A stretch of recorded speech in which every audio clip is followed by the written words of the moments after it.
Periodic inspections of extinguishers shall include at least the following. The extinguishers should be placed in a designated area and not blocked. The tamper seal should not be broken. The gauge should read the correct pressure. The label should show the correct instructions and be legible. The cylinder should be weighed or hefted to make sure it hasn't lost any pressure. And the cylinder should also be checked for any damage or corrosion.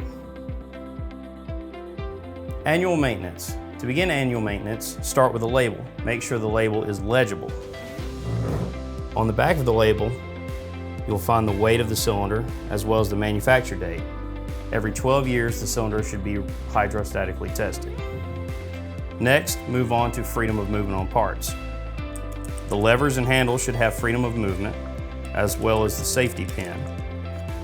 The tamper seal should not be broken. The hose should be removed and check for corrosion between the connection of the hose and the valve body. If there is any dry chemical in the valve body, this is evidence that the cylinder could have been discharged previously.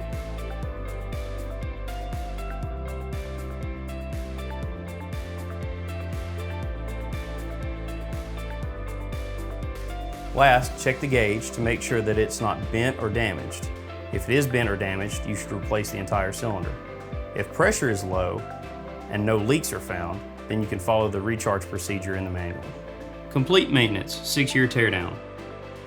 Discharge chemical and pressure into a closed dry chemical system. Several are commercially available.